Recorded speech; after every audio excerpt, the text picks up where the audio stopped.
done hugging over here, we'll get started.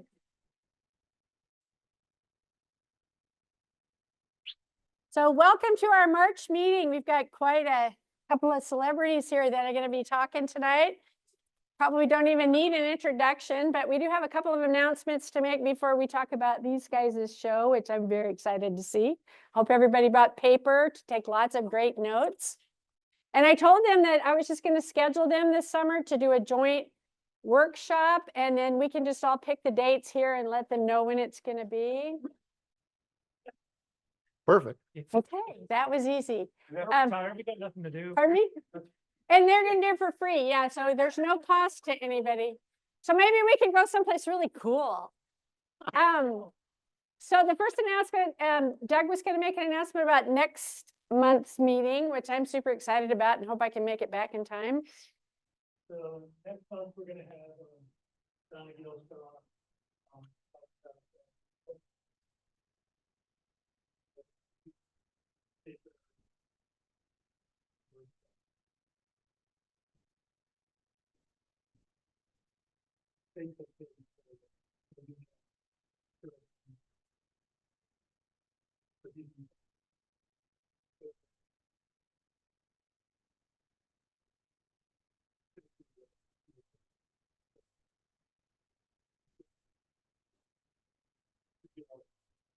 Great. Thanks, Doug. I'm really excited. I kind of wanted this one because I have a trail camera in my cabin in Cooper Landing, and I have no idea how to use it, and I'm not getting very good pictures. And so I'm hoping to get some tips.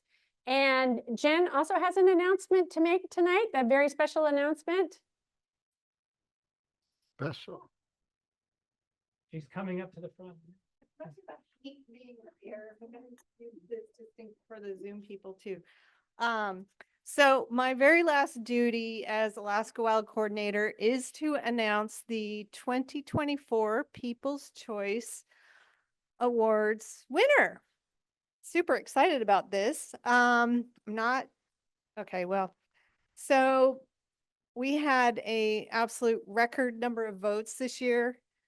3,161 votes, which is triple what we had last year. And most of that we attribute to 2 months in Homer. So congratulations. Every image received votes. So that's always cool. And without further ado, the winner received 483 votes. Colin Tyler's Pause and Reflect. And you may remember the image. It's a bear that was looking down into the water at either sunrise or sunset. Beautiful lighting. So congratulations, Colin. I don't know if you're on Zoom. He's on Zoom. Hey, good job. And I'll put all the rest of the voting stats in the e-news. And I just want to thank everybody. And there you go. That's it.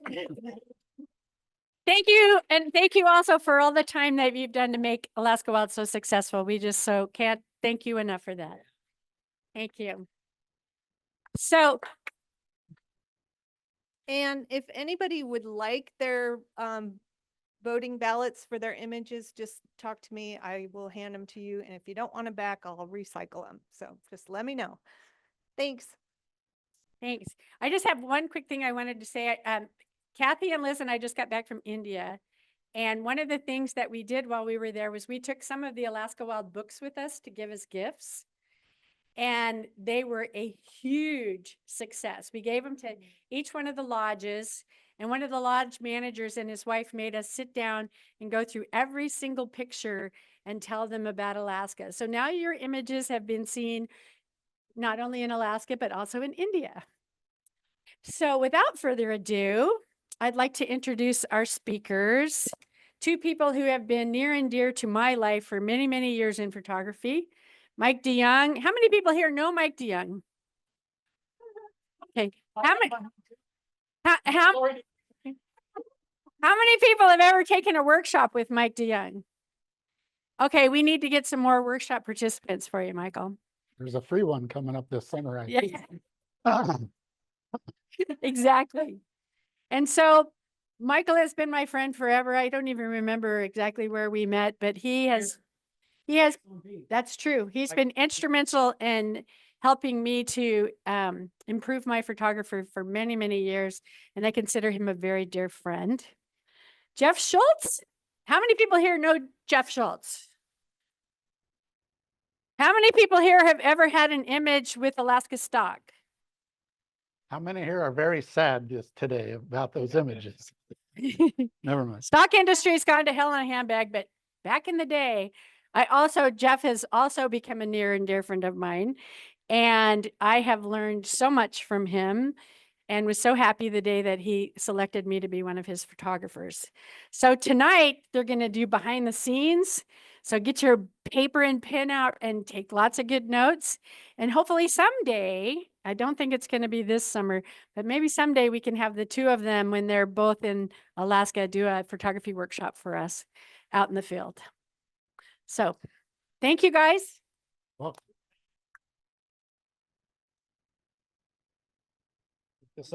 This was his idea.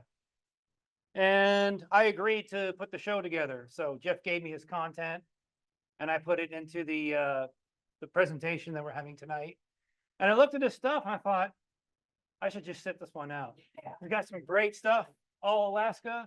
My stuff is a little bit all over the place, but here's the format. We just thought, what a great idea. We'll just share stories. Two old guys, showing old pictures, some new pictures. We've never done a program before together. nope. So don't expect the Smothers Brothers. We're a little bit rusty, or we'll learn. So the format is we'll give an introduction, and then we'll alternate sharing photos. And at the very end, we're going to wrap with some lessons that we've learned in all our years. We've been working together for, well, since '92, I think I walked into the 1992. Alaska stock, Very good. right? And been there ever since. Right. For those of you who don't know, Alaska Stock is a stock photo agency representing photographers selling it worldwide. In our best day, we did just over $1 million in sales from about 200 photographers, but really only about 40 of them were active all the time. Mike was our top earning photographer for many years. Anyway, I remember the day he brought in a sleeve or 4 of slides. John Warden, some of you may remember that name, suggested he come see us. And when I looked at those slides, my jaw dropped. I just knew he had what it took. He was taking photos of subjects that other people weren't. His exposures were spot on. He had the decisive moment almost every time. Decisive moment, right? Instead of this, it's that, right? It's just that split second of difference. And that's why he's a great photographer. Anyway, there you go. Okay. So come on in, join the party. Just a few words to introduce the program before we start sharing images. One of my pet peeves as a person who goes to other photographers' presentations is sensationalism, right? I should go to my slide here. Here we go. It doesn't matter how hard it was to get to some place. It doesn't matter how much money you spent, what gear you had. All that mattered was impact. That was the main thing. So one of my favorite photography authors is Jay Maisel. And I really like him because he wrote books about the process of making photos, no technical stuff. It was all what he did and what he saw to arrive at the photo he was featuring. And I love that. And one of the things he said is that you should spend more time finding the photo than you do taking it. So I think that's what this is going to be about, is what we went through, things we went through, humorous, serious, stupid, whatever, to find the photo. That's how we want this to go. And that brings up the question, because we talk a lot about what is a successful image. And that varies, because I can see where some people might think, well, we're licensing pictures to magazines and calendars and businesses. And so a successful image for us might be different than from someone who's just doing art decor, making prints, or wanting to win photo contests. And I would say there's some differences there, but I would also say that there's mostly similar, because the art directors that we worked for, their job was to find images that resonated with a large audience. So in that way, a successful image, for whether you're selling them or putting them on your wall, can be one and the same. Does that make sense? Yeah. Anything you want to add to It's that? his picture. It's somebody going into the, splashing in the water. Oh, okay. All right, well, here, I'll do this. Do I need to, if I unplug that, Glenn, it won't mess up the show, will it? The sound. Okay. There you go.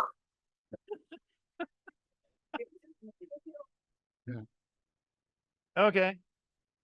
All right, so first up is we're going to alternate here, and we have Jeff to kick that off. So I'll start with this picture. I mean, that's the shot. That's the shot that I was after. But the point, why I put this image in here was because scouting is what I do a lot of, and I believe many people here do.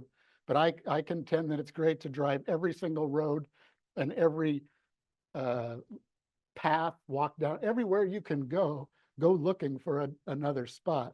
So in this particular place, this is the road up the Princess Lodge by the, what river? The Chulitna River. The The Chulitna Chulitna River. The Chulitna River. So in the wintertime, you can't get to the lodge. Not that I would want to shoot there anyway. Another thing is I don't like to shoot where everybody else is gone. So I try to get different places. So here's the view from there, right? So you got the road and all that. So just crop the crap out of it, right? And just make it better. Anyway, the point of this story is scout. You know, I like to shoot a lot up by Sheep Mountain. I've driven every single road up there that I can get on that doesn't say private property. So keep driving the roads, and I think that's a big deal. And then come back when the light's supposed to be right. Use your apps to find out, well, this time of year, the light will be at this angle and blah, blah, blah. Or just keep coming back when it looks good. So there you go. That's my tip of the day, or tip of the moment. Michael? There's the tip of the iceberg right there. Great minds think a lot. This is Bear Glacier in Kenai Fjords National Park. I go there a lot, either fly in or boat there. And no matter how tired I am, no matter how late I was up, I get up the first thing in the morning. Get up the first thing in the morning and just do what Jeff is talking about. I scout. I paddled this lake 100 times. You paddle it 101 times and you see this, right? And this was 20 something. It's ended up being an AT&T calendar picture for 2018. And then, 9 years later, last year, I get the same thing. I haven't seen that since then. And this was the only situation where I'm in a helicopter, we're shooting aerials, and I see the fog down below me, and I'm putting together a light, and I'm demanding that the helicopter pilot land ASAP as possible. Just kind of pre-visualize that this was going to happen again. And it was just based on a success I had like 9 years ago. So I am never complacent. I never think that I got the best shot that I can get from a particular place. Even though the other shot was good, I always think I can do better. And that's what drives me. Yeah. My wife had a great quote. She said, when people ask me, what's my favorite photo? She said, Jeff, your favorite photo is your next photo. Yes. Yes. I'm never happy with, yes. I mean, I'm happy for a while, but that gets, okay. Am I moving? Yeah, on? you can drive, Jeff. All right. So here's the moral of this story. This was taken with a mirrorless camera. I'm not sure, when did mirrorless cameras come out? It was taken about a year and a half 16. or two after that. It's 10, 15, whatever, 20 below zero. I've got the camera all the way on the bottom. I love the fact that I could flip out the LCD screen and I didn't have to get on my belly to see it and crick my neck. So this was all going great, but my ISO was set at 800 or something. So I wanted to change the ISO. This is the first time I used the camera. I couldn't figure out how to change the ISO. Mirrorless camera. I wanted to drop kick it. I did not. I set the camera aside for another 6 months. I did not use it because I couldn't figure it out. The moral of this story is read the instructions. And I'm dead serious. A friend of mine, RTFM. It's an acronym. Yeah, never mind. Anyway, a friend of mine, a client of Alaska Stocks, this is when Photoshop first came out. He told me he read the manual for Photoshop at every time it came out because there's stuff in there you just don't know. So I argue, look at YouTube, watch YouTube, and I read the instruction manual cover to cover. I just bought whatever the latest and greatest mirrorless cameras are, and I just want to stick with those for the rest of my life in retirement.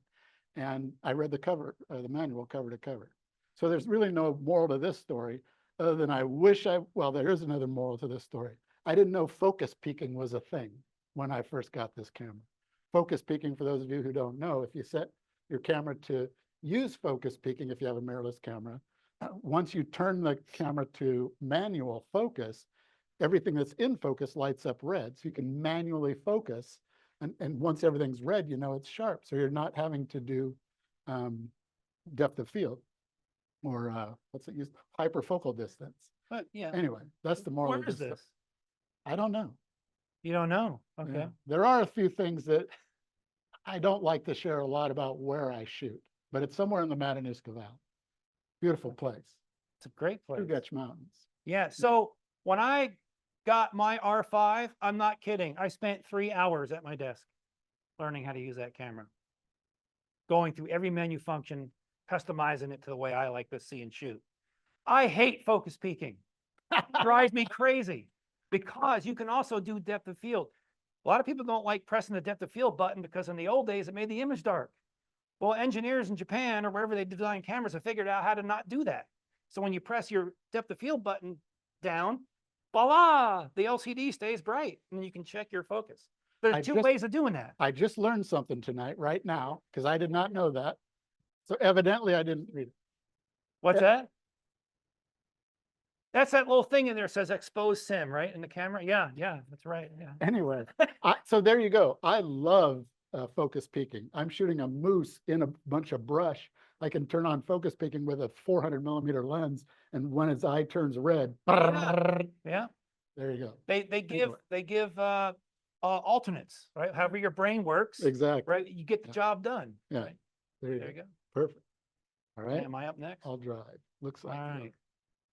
Right, pre-visualize. So this, I just found out yesterday, this is a semi-finalist in Nature's Best National Parks contest. So I got 9 semi-finalists this year. Doesn't mean I'll win anything, but anyhow, Lori and I are canoeists. We're kind of like really got into the Canadian canoe thing. And I pre-visualize shots. The best shots are always in my head. And I just knew that I needed to do this. So this is on the radar. It's just, if you've ever been to Denali, I mean, we worked Denali Park, and I know it's kind of a controversial thing for a lot of photographers, but I worked on a Profo permit there for like 25 years. And I would say it took 10 years to get this. 10 years to get this. It's just, when the conditions are right, sometimes we go out there and try. We had a couple times we tried, the light was great in the mountain, the wind's blowing, no reflection. Or the other way around, or there's a cloud where the sun's going to be, the mountain's out, there's no light. So we just, it was just something that where all the pieces come together, right? Light, camera, design, it all works. So you're arguing though pre-visualization from a particular location, hopefully down the road it'll happen, right? That, or I know I want a shot of someone in a canoe in Wonder Lake with steam Yeah, rising. gotcha. Right. That was a previs. That's not difficult. It's just, Right. I always have a library of shots up here that I want to do. Because often Most of them, they don't. I'll get to pre-visualization here when I'm pre-visualizing just moving a half mile that way and seeing and knowing the shot will be better. Anyway, Right. There you go. Anyhow, so that one was part of an article. Alaska Magazine did an article about me for decades in Denali. Yeah, it's what does that say down there, Jeff? 2020, May 2020. page 63. It's Danville. I think it's online too. And the shoveler was right on command. The Swan did not cooperate, but the shoveler did good. Oh, so you're going to see the Denali Moose Show here. Yeah, there you go. Yes. So this is at Camp Denali. If you ever have a chance to go to Camp Denali, I highly recommend it, especially now that the road's closed. Go there because you can take their bus, and anyway, it's pretty nice. So what the backstory to this is that This is stupid luck. So I'm on a photo, I'm right in your way. I'm on a photo tour, however many years ago, 10 years ago. And I woke all the clients up because Denali was going to be out. I woke up at whatever, 4:30, saw Denali was out, knock on all the doors, bring your tripods, bring your filters, let's set up. So this is Nugget Pond at Camp Denali. We're all set up on tripods. I'm at a 40th of a second, ISO 100 f8 or some such. My graduated neutral densities are in place, getting ready to shoot. The lights coming up. I didn't even notice. The moose walked into the frame. I mean, that is just stupid luck. So I was very grateful about that. That's the only shot of that. No, I think you got a picture. Oh, then I have a Do picture. you want me to drive or There you did I do it right? I Yep, got the right order, You right? did, Okay. yeah. So anyway, this is taken a little bit later, but nonetheless, it's just stupid luck, Some people, I don't know, some people think that's a big deal to get moose in a pond. It is, but I didn't have anything to do with it. I think Simon and Jenna have those moose trained. And know when to move them in. There you go. Speaking of moose and Denali. So I was introduced to Denali by John Warden. He was a mentor of mine, and he was actually the co-founder of this club. I don't know if you guys knew that. So everybody who goes to Denali, even in 1990, knows that the shot to get is moose in Wonder Lake, but you don't always get it. It's the 90% fail rate. It's like shooting Northern Lights, or for me, shooting Northern Lights is 9% fail rate. So what did I do here? I screwed it up. I got the moose kind of leading out of the frame. I didn't frame it because I was afraid to walk over to my right and scare the moose. So now I tell people, well, I did that on purpose because I made it a book wraparound cover jacket. Oh, there you Right. go. So this is the front here, and on the left is I designed it purposefully to wrap around. I faked it till I made it. There you go. Right. Very So, cool. but it did make a few sales. Holland America used it for a while. Same moose, same shoot, just its ears are in a different position. Very good. So it's and definitely on a tripod. We both are out of the stock business, leading tours now. I take people out to view bears, and in New Mexico we photograph birds at Bosque del Apache down there in the Rio Grande. I'm just surprised at how many people don't use tripods anymore. And you're going to miss stuff like this. I don't care how good your IS is, you should be on a tripod because you can still, if your subject's not moving, you still shoot good stuff at, 30th, 40th, 50th of a second, like he was saying. In addition to that, I can tweak my focus so I get the moose and the mountain sharp. So even with a 70 to 200, you got to really fine tune your focus when you have a small subject and a large background.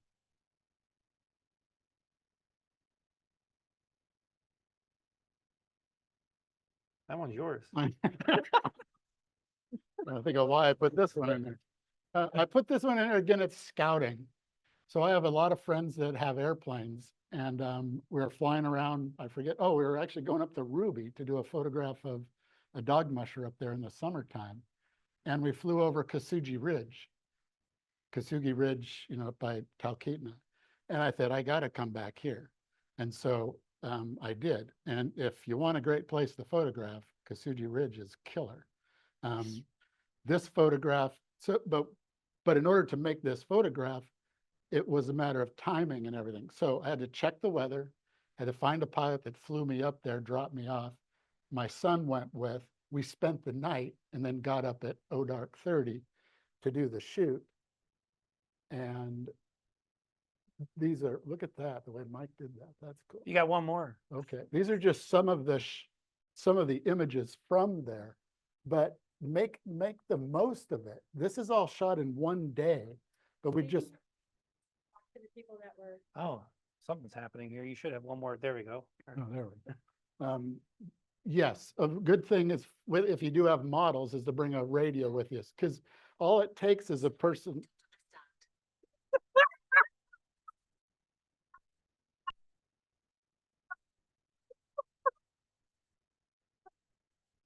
That was classic. Okay, so because all it takes, one of the things is separation. It's really important that for those who are sitting there, that I'm not standing here right by Mike. If I just over here is just Now you can see both of us. Separation with your subject is everything.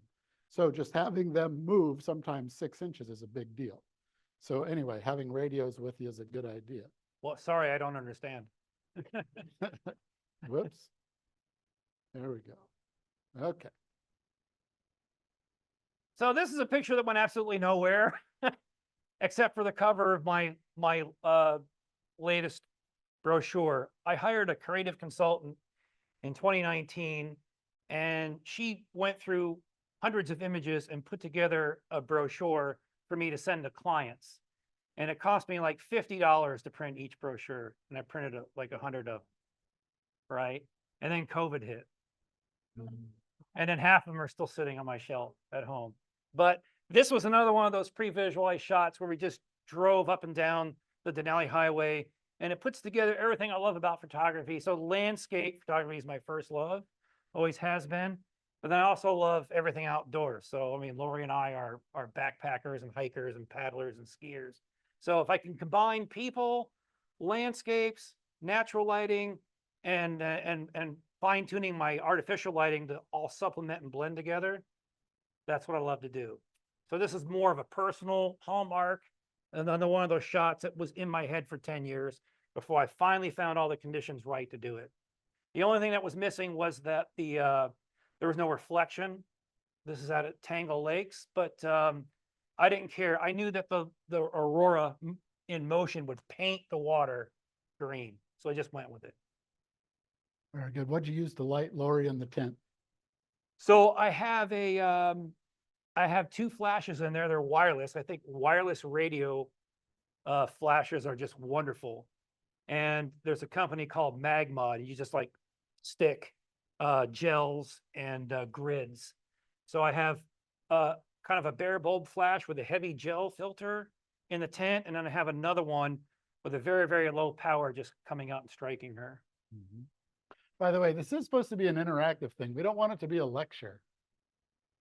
Somebody ask us a question. Paige.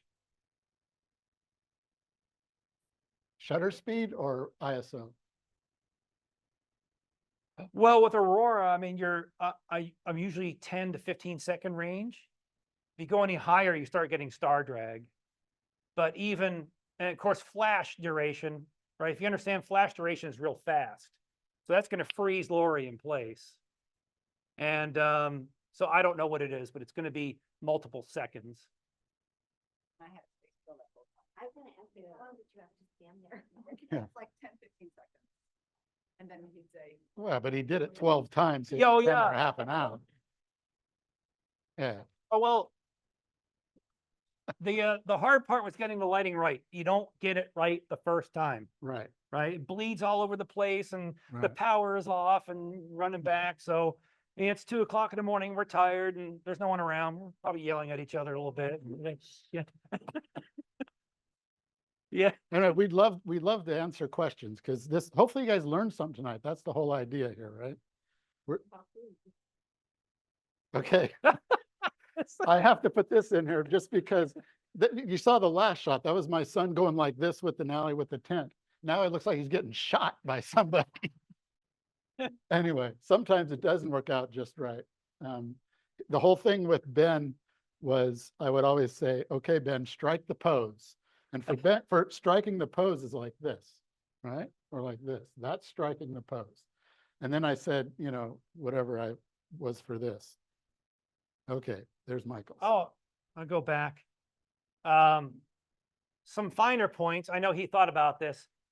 Separation is really critical when you have a small person in a big landscape.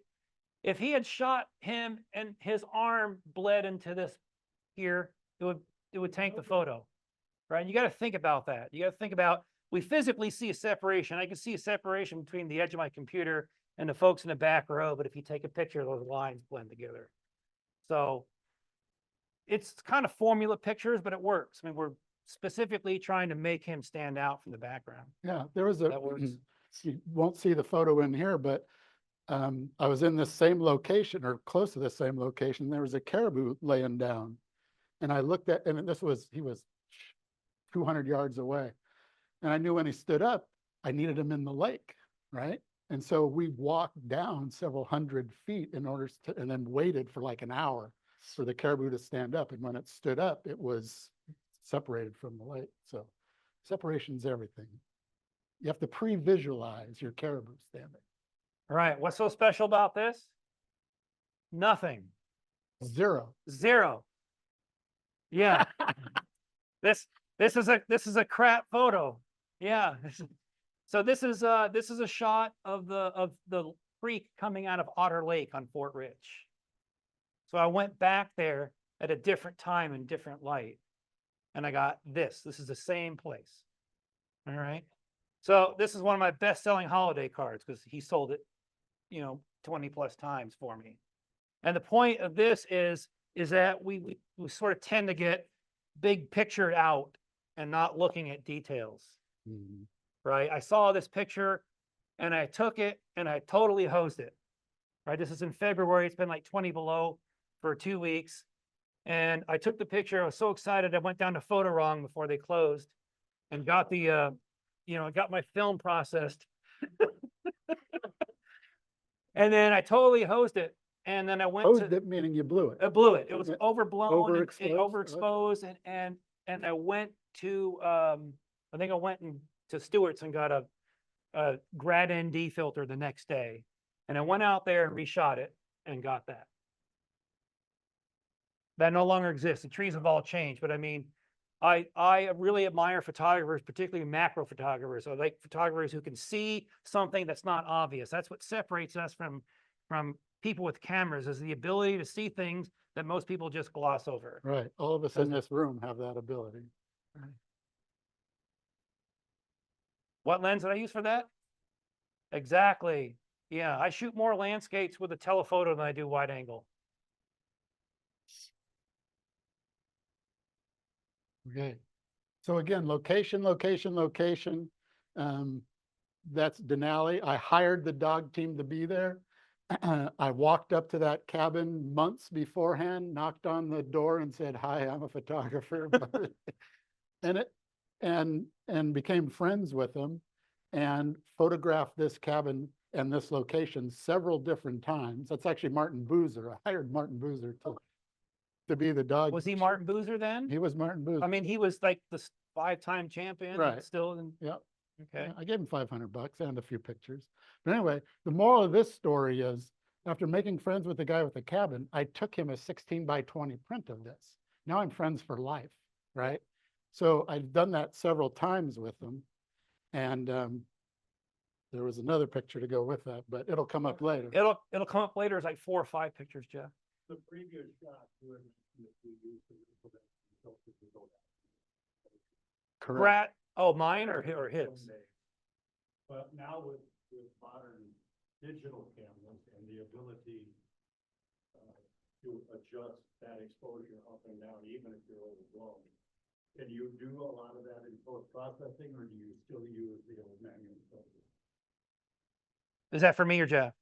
Mm. Oh, I used to be a grad ND fanatic. I rarely use them anymore because Velvia had 5 stops of latitude. Canon R5 is like 14, right? So if you're just paying attention to your histogram, I get so many more shots today without it that I can just reveal the shadows and highlights in post. So I use it less and less. I still use it, but that's mostly because I'm not a great processor. I can get my histogram right, but still, I want to make it I want that histogram to be tighter than I do wider. Maybe it doesn't really matter, probably doesn't, but I still use them. I use ND filters more than anything, just because I love long exposures in daylight, which you'll see here in a minute. I use polarizers. Polarizer, riser. 95.5. Yeah, this is a horse in Creed, Colorado. There's the other picture. Alaska Stock sold these a bunch for Christmas cards. 95% of my time finding the photo, 5% actually taking it. This was another photo that took lots of scouting. Like Jeff, I remember running around Crested Butte Valley looking for barns and horses. Knock on a door, "Hey, I'd like to do this shoot. I'm a photographer." "Yeah, come on in and talk." well, I could pay you something. I could pay you like $50, $100. They said, no, 5,000 minimum. 5,000 minimum. Thank you. See you later. So 3 hours from our home in Taos, New Mexico, our winter home, driving around Creed, Colorado, and I find this ranch on this road, 20 miles, and there's the horses and there's the barn. And then now I have to start the process of, am I going to be able to connect with these people, right? There's a number on there. So I get the number. We go to the Creed post office. We ask this person, ask that person. We finally get a hold of the lady. She's like 85 years old. And I say, hey, I'm a photographer. I want to take pictures of your horses. I need a property release. And she's like, why do you need a property release? The horses don't care if you take their photo. Well, do whatever, dude. Can I feed them a granola bar? Yeah, feed them. Yeah, sure. Feed them 10. They love them. So, and I remember just this. So like, these are other skills that come into play as a photographer, right? You have to have things that I don't have, like people skills. Like, how am I going to diplomatically do this? So we finally got her son involved, and they were not like the people in Crested Butte who saw dollar signs all running in their head. It's like, I gave her a print. Like you said, we got permission to go out and do the shoot. And they even said the ranch hand feeds the horses at 4. So of course, that night that we got the permission, we didn't do the shoot.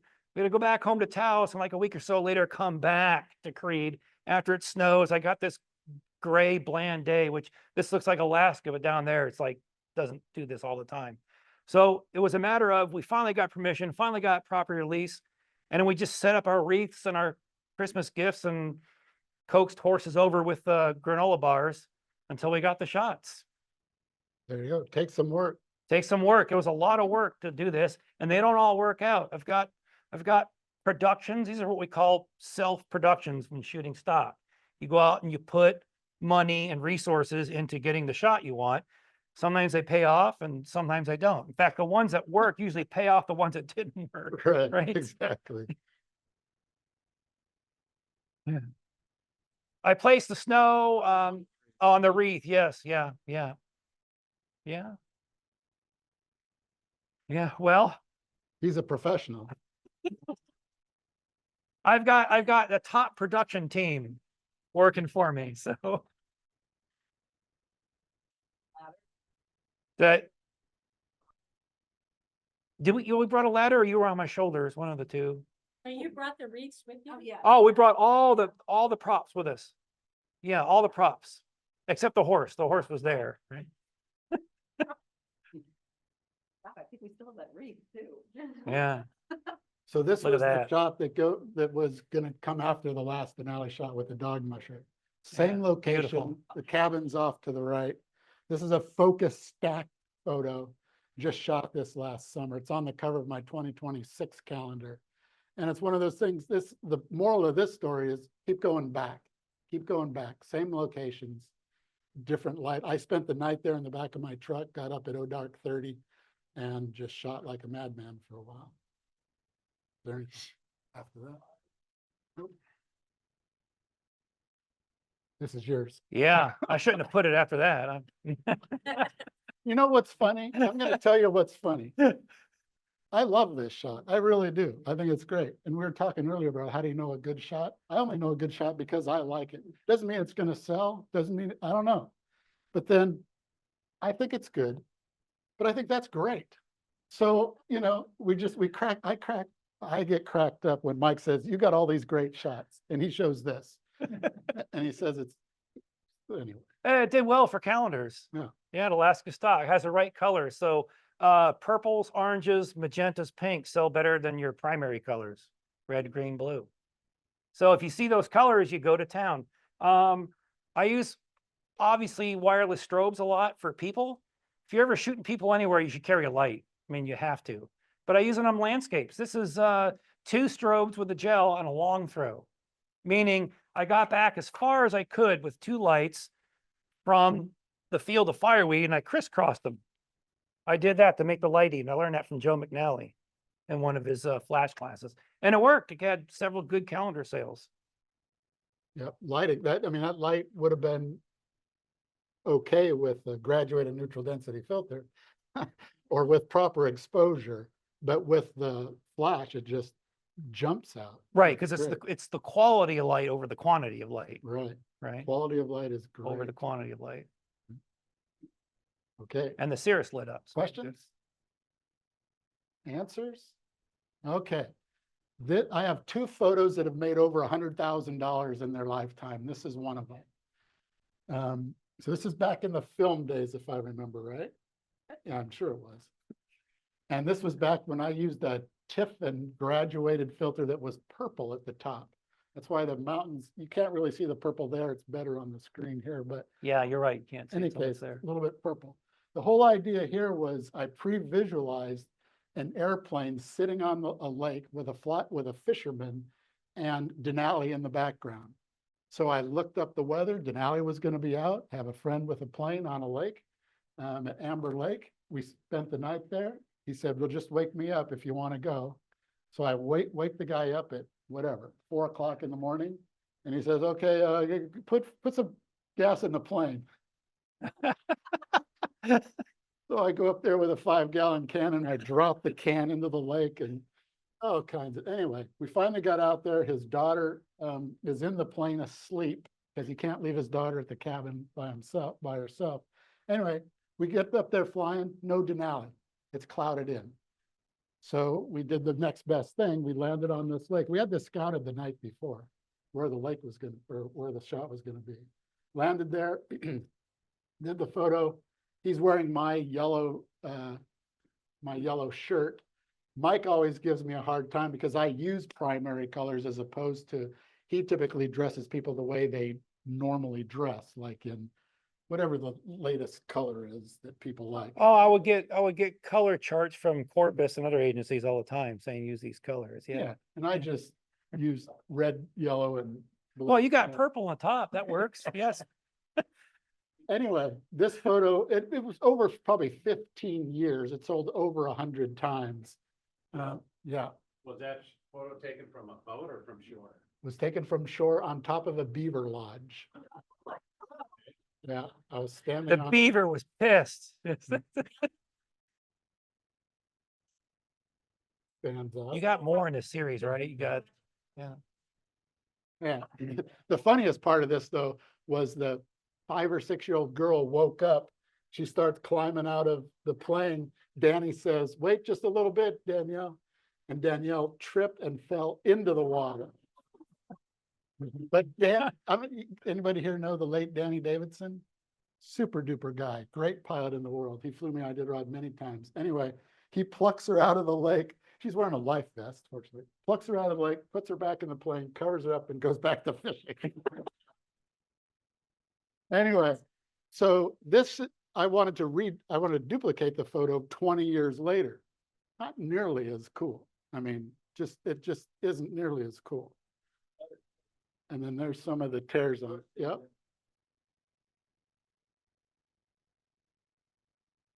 Lodge.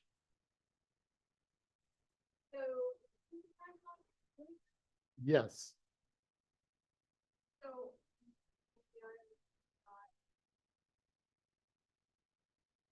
Beaver Lodge is where they live, so it's a big It's a mound big- of sticks. yeah, mound. Yeah. I know what he's talking about. Mound of stick. Lodge would be, I mean, a dam would be where the water's flowing over and it's about this tall. So the lodge gave me a little bit of altitude as well. Yeah. So anyway, it's been all over the place. And honestly, you know, I think it's a big deal to get Outside Magazine, $1,000 sale or whatever, but Orvis gives you a $2,500 sale. Yeah. So 500. 500. Yeah, and Fish Alaska gives you 50, or whatever. Anyway, so same. Okay. So what did we learn from that last set? What do we all need? A No, friend? sure. No. A friend with a plane. We need a friend with a plane. That's or a helicopter. I mean, some. You know, there's somebody that's in the audience who I've been trying to get to be friends with. I have a couple planes. Yep, Dick.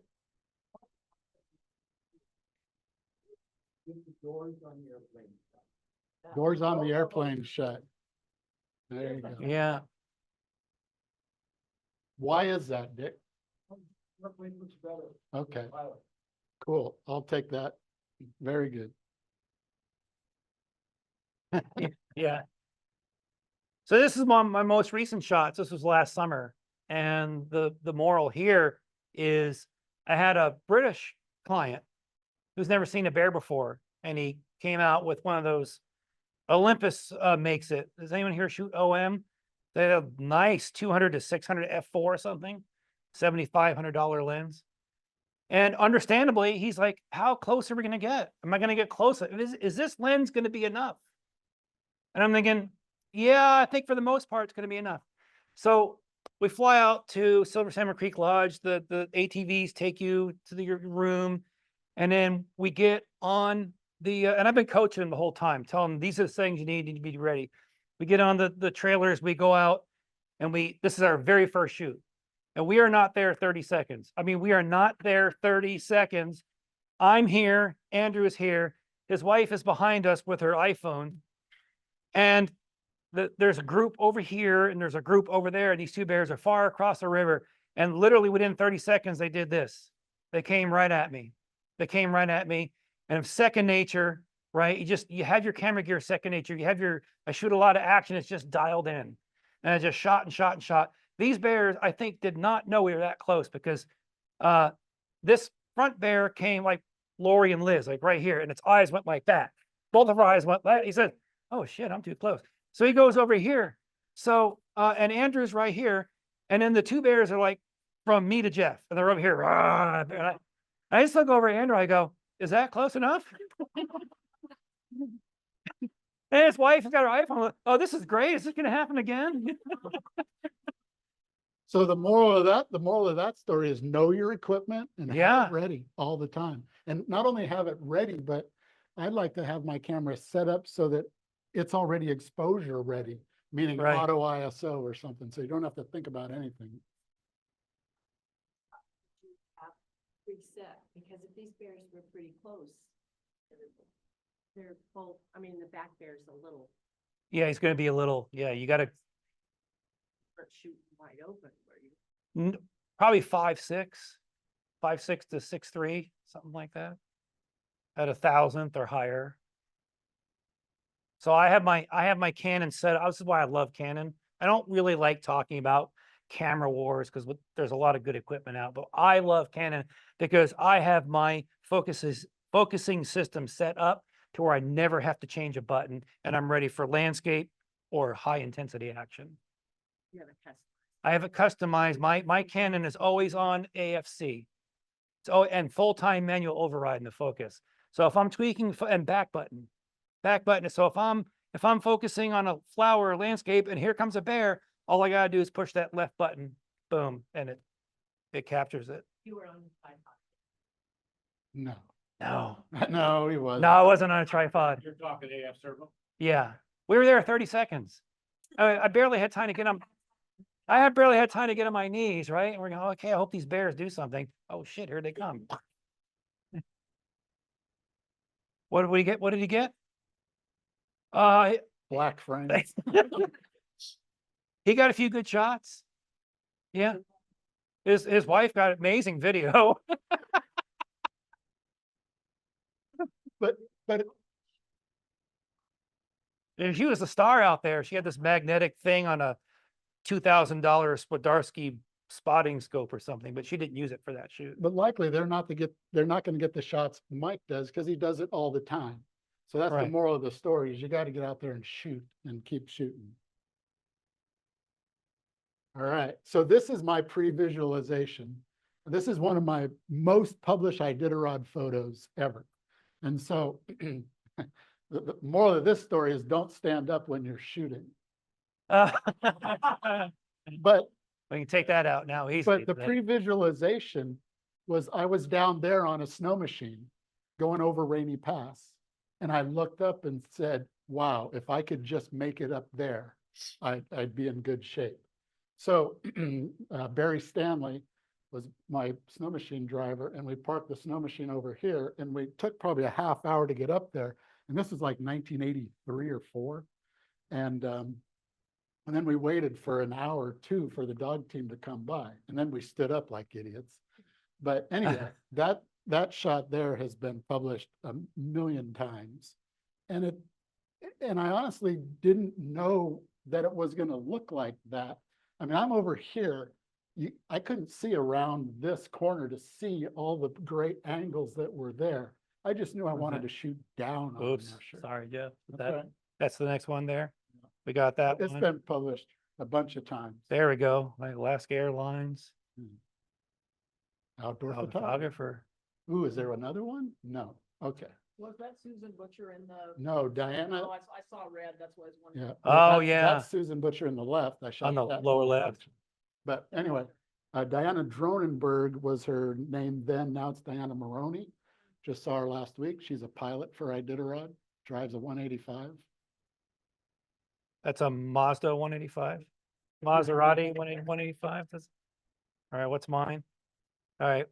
Won't spend too much time on that. That's just a fun shoot. Stock production. Got a light. Yes. Better. I got a mobile light stand. She's sitting right here in front of me. Right. So it just takes a while. Yeah. Yeah. It's great. So that's what you get. The trick is to make it soft and to make it look like you haven't used it. Maybe might be obvious to us, but you don't want it obvious to the average person.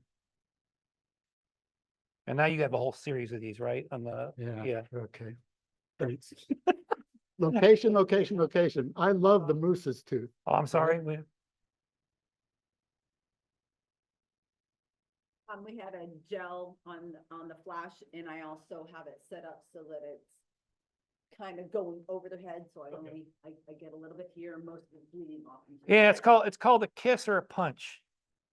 Right? So instead of we're most of the light, we're just bleeding off into space. We're just catching them with the edge. Feathering the light. Feathering, yeah, thank you. That's a good term. All right, there we go. So this is location, location, Kasugi Ridge again. And again, I hired a dog team to do this. And just finding the right location was what it was all about. And being there, we got there before light, which I think we show some of these photos. That's before light. Before light? Is that like before Yeah, the pyramids or or what? dawn. Yes, that's what- Anyway, we got up there in the dark and then waited for the light to hit the mountain. So I shot like a madman. This is a stitch panorama. How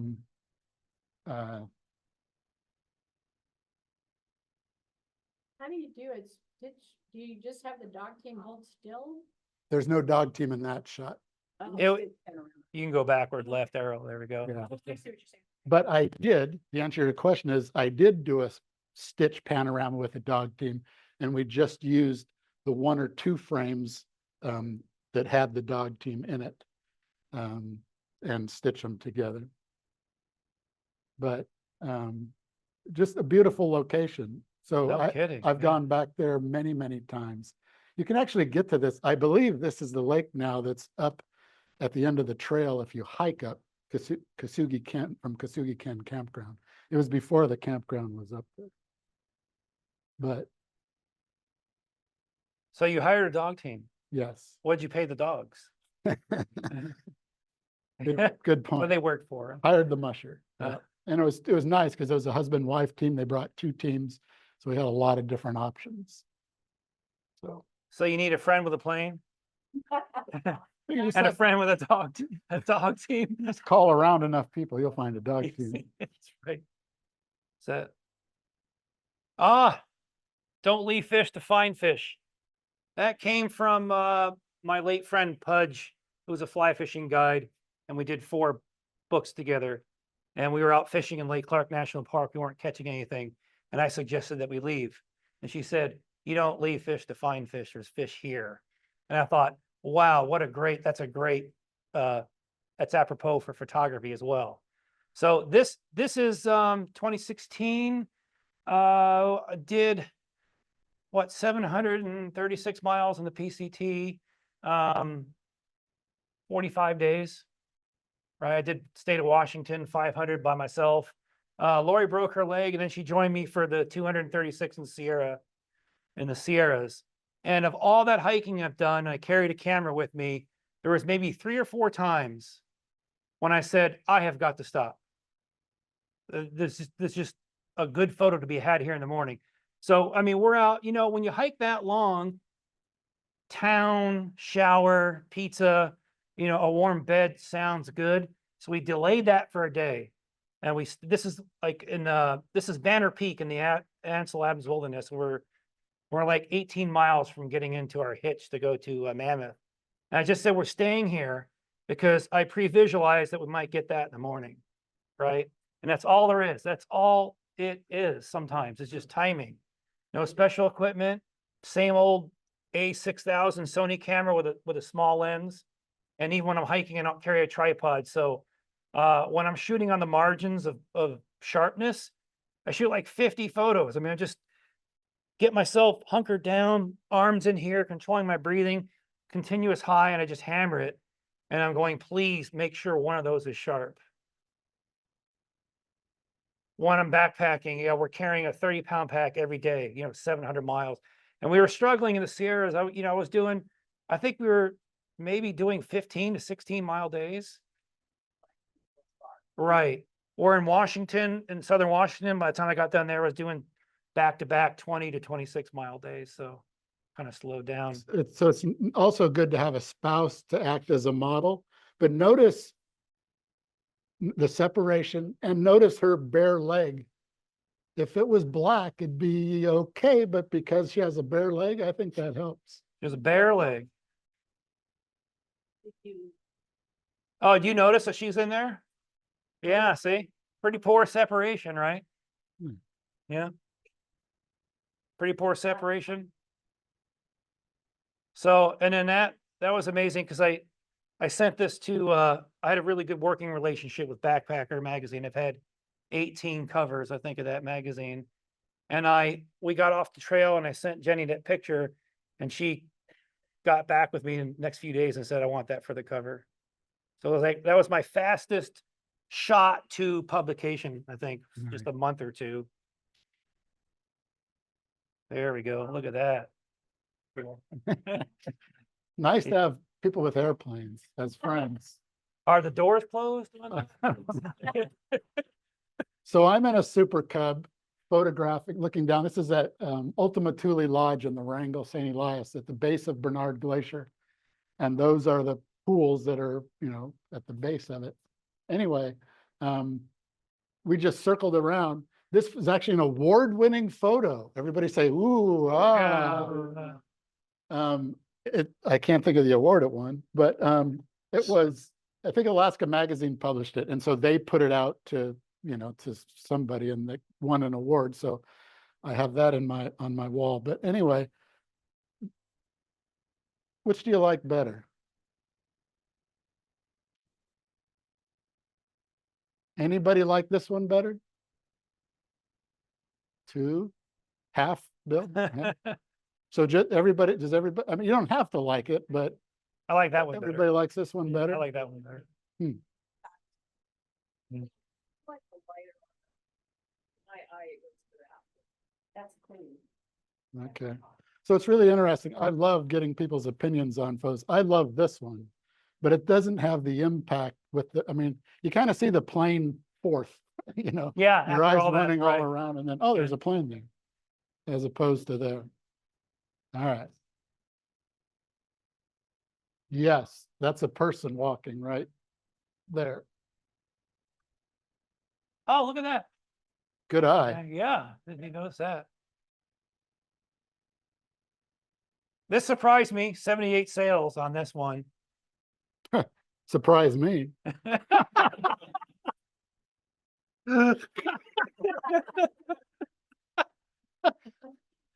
Another antenna's always up.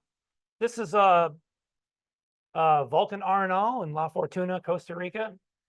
And Lori and I are on a whitewater trip. So we're headed off to another class 4 river for me to get beat up on and terrified on. And they said, oh, it's really rare for the volcano to be out. And we're zooming by in a road, I don't know, zooming by 35, 40 miles an hour. And I see these plants in front of someone's driveway. Like there's a cement driveway and the plants lining. And I just kind of put the pieces together real quick, told them to go around the block, got my camera set up, jumped out of the car. So I'm in Costa Rica. They don't have guns here. I'm not going to get shot. And I just shot this from their driveway and then took off and left 30 seconds later. dumb luck, right? I mean, Right, but yeah, dumb yeah. luck, but I shouldn't say dumb luck, because I'm yeah, always you're in- putting the right. pieces together. Oh, look at Yeah, that, yeah. look at this, going, oh, I think I got something here. and you then- didn't know, I mean, the volcano's not out that often, so it's a big deal, and it's great color. Yeah, and it's the first time I've seen it, and I'm like, oh, I should shoot this. Hmm, Yeah, there you go. I can die later on the That's, river. it's another good point is never, if you see a good scene, don't say, I'll shoot it next That's time, right. or I'll come back in right. an hour. Always got to stop. The wind other- isn't blowing, the light is there, you Right. stop right I've then. missed so many shots that way. I have no idea, but it wasn't quite enough. Like Right. I did it in a hurry, and the volcano is a little soft. So it was probably F8 or This is the first trip we had the digital camera. my first trip with a digital camera were a 128 megabyte, not gigabyte, megabyte card was like $150. So I had these two Epson P500s. You remember those? Oh, yeah.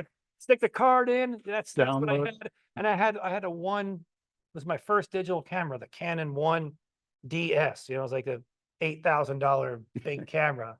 That's what I shot it with. I don't remember, but not it Yeah. wasn't enough.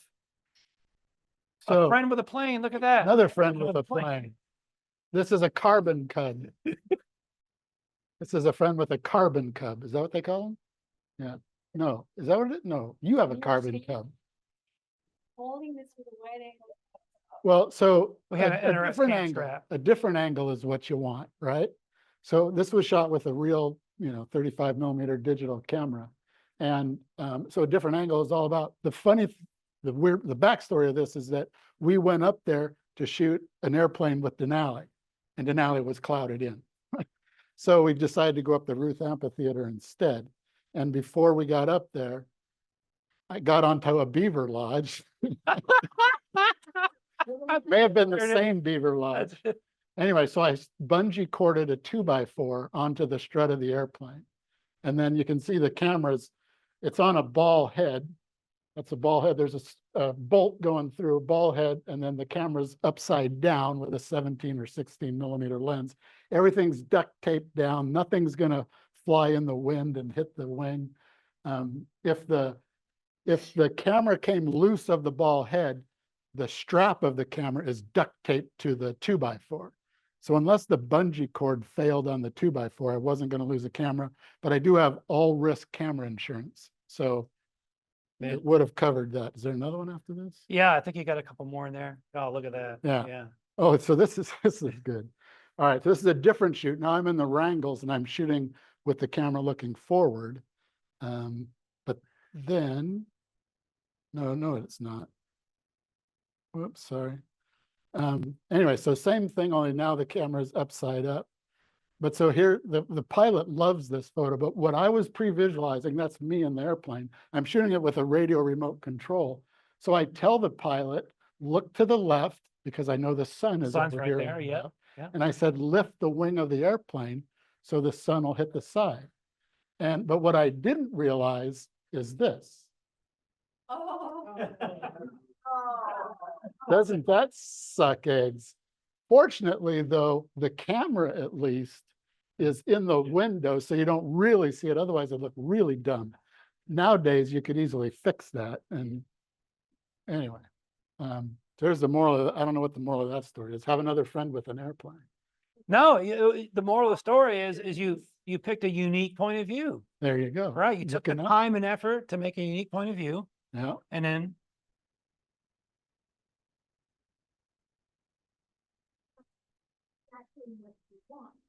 Right. And then we'll figure it out is when we got to split instead of Oh, right. continuing to turn Yep. right along the picture like this instead of continuing to turn out of it. So everything's level.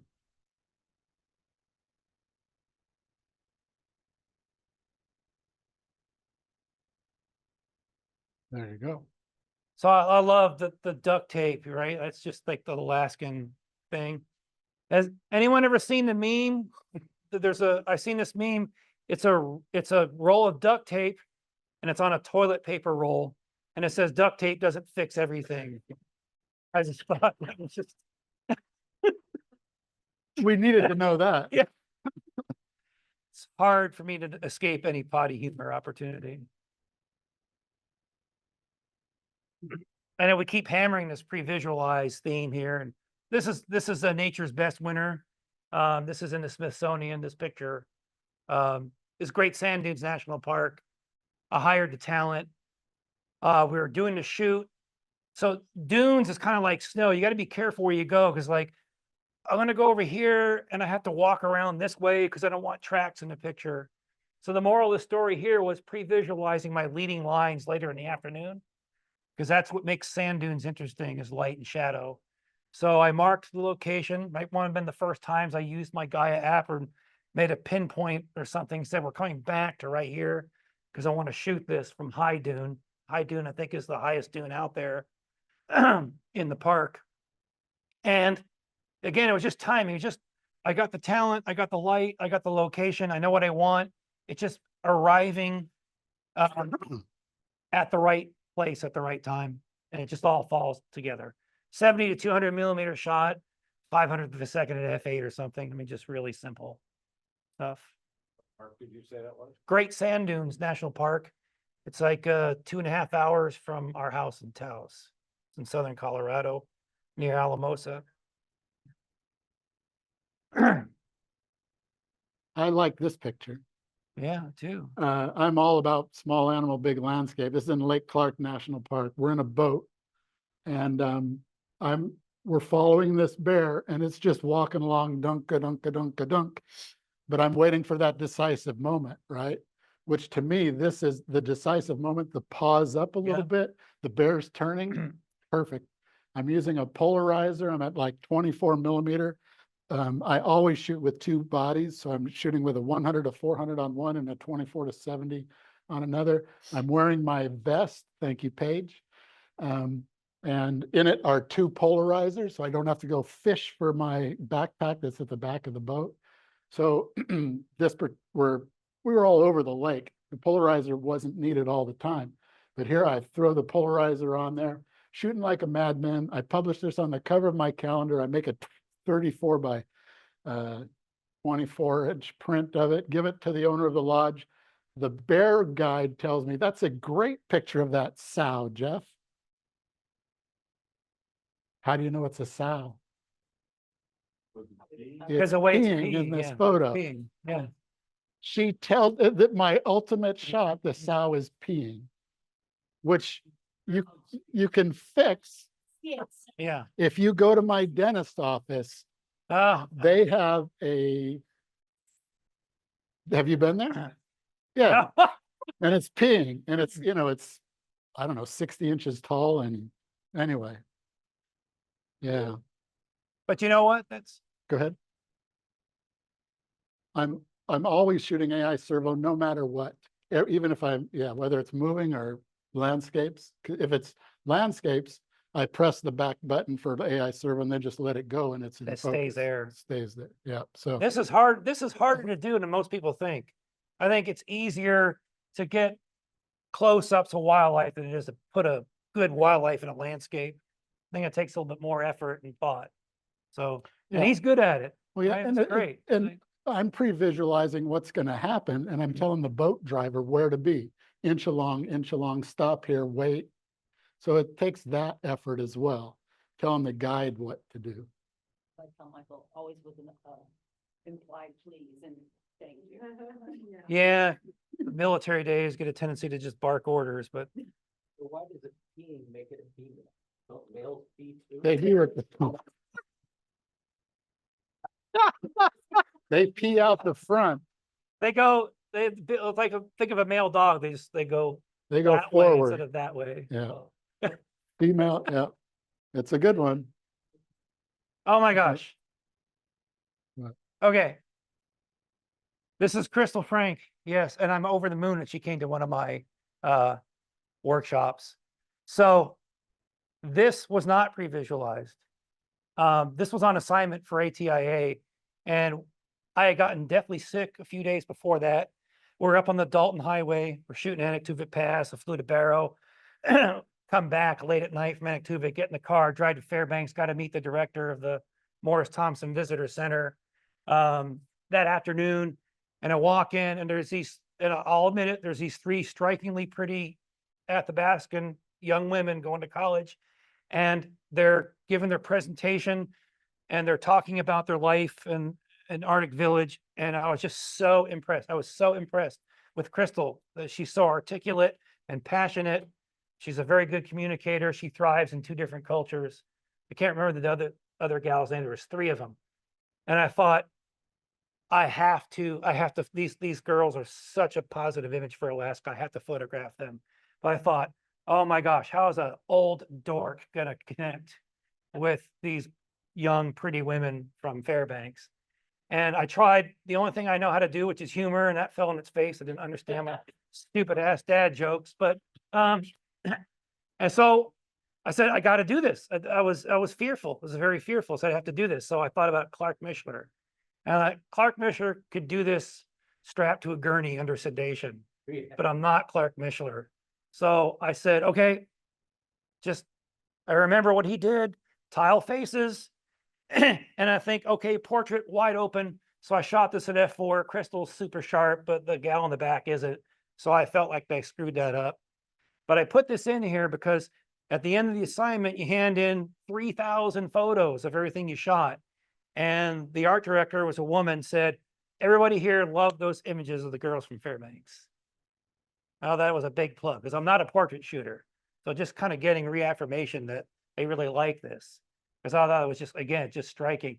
And so the main point there was like years ago, when this guy told me, you want to make money in stock, you need to learn how to shoot people, right? We don't have those kind of resources here in Alaska. So I took workshops on the outside. I went down to Palm Beach Photographic Center just to learn a different skill. And then years later, I had to recall some of the things I learned, like get them out of any direct light, faces, just try to work with them to have them act natural. And they did. They were wonderful. They let me come back the next day and do other shots because this being digital, it's 2013. I looked at it and realized, oh, you screwed the depth of field. You got to go back and do it again.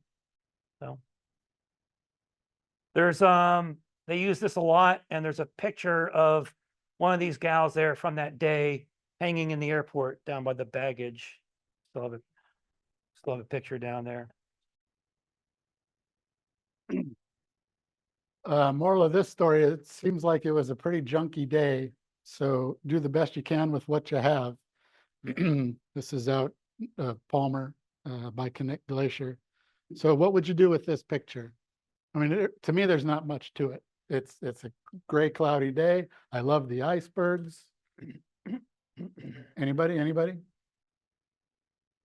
Different angle, crop the crap out of it. Yep, there's that. Well, what I did, went for a long exposure. See the difference? So I hard water, soft water.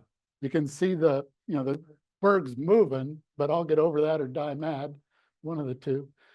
But everything else is sharp, and then the black and white. But to me, it's the soft water. I love soft water. To me, that's art. And so I think it's much better, and it's worthwhile. Great. And what else did I want to say? Well, again, it's having the knowledge of doing that before, and I had the filters right there with me. I didn't have to go fetch anything. I am on a tripod. It's probably a 30-second exposure, f/22. Yeah, probably a 10-stop neutral density filter. Yeah. I have a 6-stop polarizer. So I can polarize and slow it down for that purpose. And one of the things I noticed on my tours, I didn't cut you off. Did you finish? Or? Well, you did, but I'll get over it. Okay. He talks about having his filters with him. It drives me crazy to tell people, you're equipmentless. We come into Alaska, you're going to shoot here, and bring this stuff with you. And I always put the filters that I think people will need. And then we're out in location. It's like, you should use a polarizer in that. Where is it? Oh, I left the back of the car. Why? I carry a little pouch with me. It has filters, an extra battery, and an extra card. It's with me. If I leave the car, I have that on me. It's always there, right? So you're always prepared. Yeah. More times than I can tell you, clients, we're going to shoot this killer. Well, we were going to shoot the sunrise. The guy brought one camera and one lens, and the lens was a 15 mm lens. I literally drove back and got his equipment and brought it back. Anyway, crazy. Bring it all with you. You never know what you're going to get. So talk about doing something different. This is in the subway in Zion, and I love to go places that are hard to get to. So this is also a semi-finalist in Nature's Best National Park, the current contest. So these are 3 friends, family friends. Their sister is here. And I just like to show that because I think it was a cool picture. The subway hike from the top down involves route finding, a really, really steep descent, some rappels and swims in very cold water. Sounds like a walk in the park, doesn't it? Yeah. And of course you have to carry all that. I'm carrying a wetsuit, ropes, harness, helmet, lunch, and camera. Right. Yeah, dry bag. And that's why I'm 2 inches shorter than I used to be. I was 35. So this is above, there's a place in the subway that's very commonly shot. A lot of photographers can walk up to it. 6-mile hike from the bottom. It's a brutal hike. So we do our last rappel and like there's this. Right, so I see all these photographers here. So you don't mind if I squeeze in, right? So this right here, this is about 4 feet deep. And I'm in a wetsuit or a dry suit. So I just plop myself right there and just get that angle, right? And none of the other, and I had this guy on the corner, he has tripod leg cam and I photoshopped it out. So just a little bit. No, the other, yeah. Okay.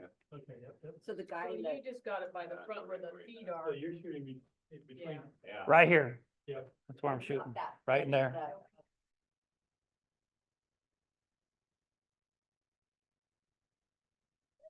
Now, is that still something you could sell for a magazine? Or do they have issues with you photoshopping things out? Things like that? No. Yeah, generally speaking, no. No. And it was easier than grabbing the guy and throwing him back out to the water behind me. I thought about that first, but yeah, I figured I'd be nice and just, he might have, yeah, with that big beefy tripod, ball head, boom. Oh, Got better shot than all the rest of them. seen Yeah, that I 1,000 would've- times. Yeah. Yeah. This is the other $100,000 photo. Over 15 years, it sold probably 125 times. But this was, I had the igloo, I cut the blocks. I hired a mountain climber to build the igloo. We put 2 entrances on it, which you would never do, but I wanted to photograph it from different angles. And it's just a Coleman lantern inside. This is Kodachrome 64 film. And there you go. It's just waking up at dark 30 and making it work.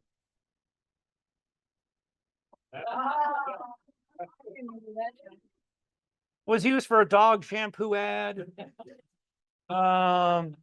Patience is wisdom ad or something like that. So it's just, I have a demented mind. So I just come up with stupid ideas and try them. You know, they don't all work. You just have to have a friend with a skunk. Yeah, the friend with the skunk. So the German short hair porn, I couldn't reproduce that look on his face if my life depended on it. I was just doing the skunk eating the dog food and the dog comes in, just sits in the picture. So I shot it a little slow. So one of the main points I make is like, your pictures don't have to be absolute perfection.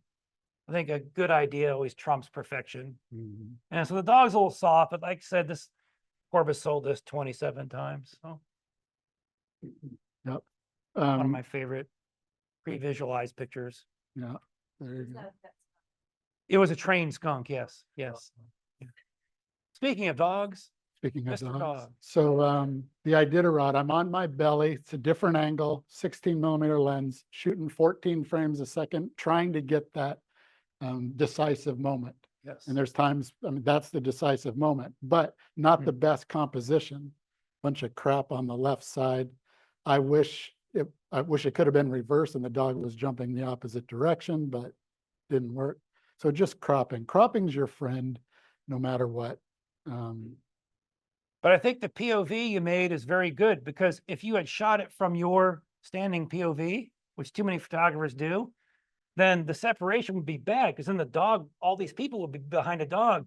Mm. You have this warm colored dog, you got down real low and you pitched up into the sky. Boy, that makes it just gives it the impact. Yeah. And Yeah. with the Iditarod sign back there, Right. It tells the the whole story. Tells the story. So there you go. We're going pretty long here, guys. Are we? And Okay. okay, if you walk out, we won't hurt our feelers. Okay. So this is a hike at Portage Pass. And I kind of underestimated how easy it would be to find a flat tent spot up there. So that was problem number one. Problem number two is numbnuts. DeYoung has a little has this camera on a tripod and it gets knocked over. Camera gets knocked over. This is with the 5D Mark IV, I think. It was before mirrorless. So I'm looking at the LCD and going, there's nothing here. So it's like a spider web. Look through the viewfinder, there's nothing there. So the only data I have is at the top of the camera. So I had to recall things that took place many, many years ago and remember exposures from the back of a film box. Sunny 16 and interpolate from there and bracket the hell of it. Shot the heck out of it, got back home, went, gosh, I guess my memory recall at that age is still pretty good. What is But- the Sunny 16 rule, Mike? The Sunny 16 rule is in front light, right? Your exposure, your shutter speed is 1/25 of a second at f16. If it's side light, f11, backlight, f8. Add filters, increase your ISO, do the math and interpolate from there. Yeah, at ISO 100, right? That was a Sunny 16 rule. So that did pretty well. Another backpacker cover. And then this rock right here, right? The sun's rising, it's like 5 o'clock in the morning. That rock right there, just a few minutes after that shot, is where I just turned around, had Lori just sit there, catch the first light coming on Portage Glacier. I love picking locations. We talked about scouting locations. I love locations. I don't always find them where I can shoot both front light and backlight, where I got things that are good in either direction. Ridge Pass is a good spot.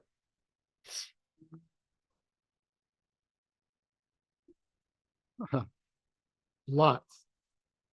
A lot. So this is different. When everybody, well, when I was growing up, I thought having a bear fighting a bald eagle or vice versa would be the cat's meow. So this is just dumb luck. I'm in a boat in on the coast of Katmai, where this bear and 3 cubs were walking along, and then we just happened to notice, oh, he's coming down, she's coming downhill. Why? And there's a bald eagle in a nest. Why is the nest there? I have no idea. So this is just shooting. I shot 240 or 340 frames. This is one of my favorites, but I don't know Love that. really which one is the best. The bald eagle even made contact. I mean, that's a once in a life. But surprisingly, the photo hasn't done that well. It's probably because I haven't marketed it. I don't really market my photography per se. Yeah, but that's the whole scene there. You can This is a- you what a can see story, what it was yeah. like, but it's just shooting like a madman. It's the spray and pray, but there's actually there's an eagle here being dive bombed by 2 ravens or 3 ravens there. It was just a crazy thing. So the Yeah. moral of this story is you just never know, so be prepared.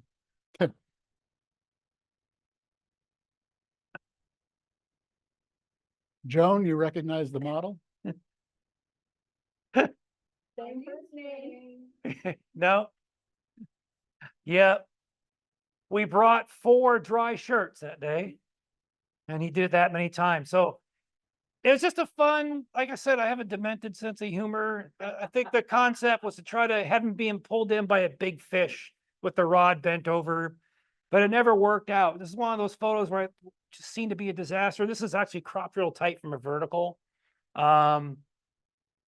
It was just, I think what made what I learned through my years of photographing people is casting is as important as location scouting. So I was able to cast somebody who was really enthusiastic, right? Who could pull off these facial expressions. And that made it for a couple of greeting cards. About it. Yeah, this is one of those that a lot of effort and not a lot of payoff. Right. Probably Yeah, cost him more money to do this than he made on it. probably so. Yeah. Mm. Thank God for that skunk and dog photo. Very good.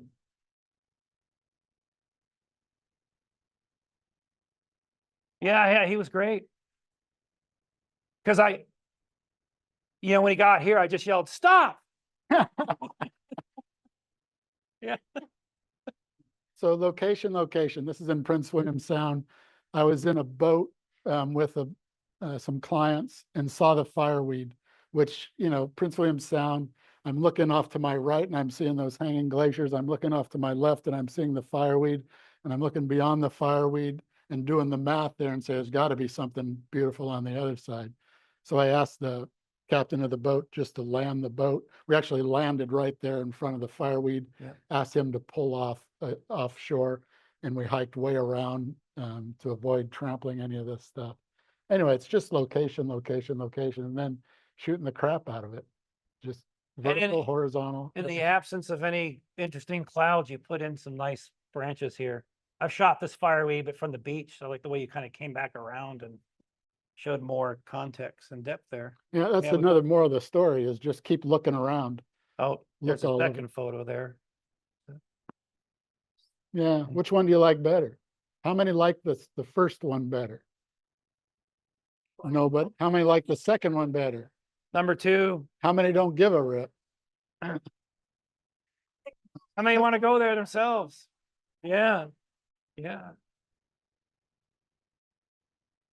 I heard this from John Shaw. I think the things that interfere the most with photography are meals, mates, and motels, right?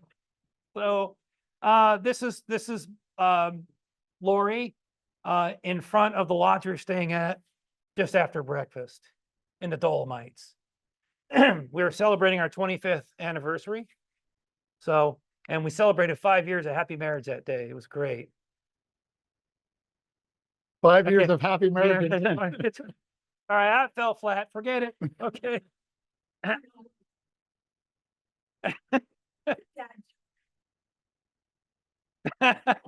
Yes, close. So the moral is you're unfortunately, you're never not a photographer, right? You can't schedule when you're going to be creative. You can't schedule when the light's good. It was just over there in Europe, they seem to place all these huts where you have great views right out the dining room window. So I was able to just go like, oh, it's happening right now. Let's go do it. There we go. Oh, we also had to go to the. You got like 5 or 6 photos here of these sheep, I think. Silly sheep. Yeah. So the moral of this story, you guys know where this is, Windy Corner, right? So I'm at the parking lot, I'm looking up and I'm going, yeah, there's some sheep up there. Chances of me getting close to them are pretty slim. I'm just going to take the 100 to 400, right? Or 100 to 500. So I go up there, and this is a 100 millimeter shot. This is 100 millimeter. I always take 2 cameras. Didn't you hear me say that a little bit ago? Yeah. Always Yeah. take 2 cameras. Except for this time. Except for this time. So I had the choice of what's going to be in focus, and she was. And now she's walking right towards me. I would have died to have a 24 millimeter I with could see me, that. Yeah. right? Yeah. Same thing here. That's a 100 millimeter shot. Same deal. And then Was that poop on her, on that? poop on lamb's back? the lamb's Yeah. back there. Well, you think they would aim better? I don't know.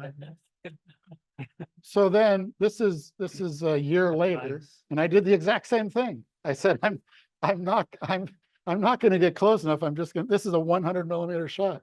Sometimes we get set in our ways as we age, huh? It's sad.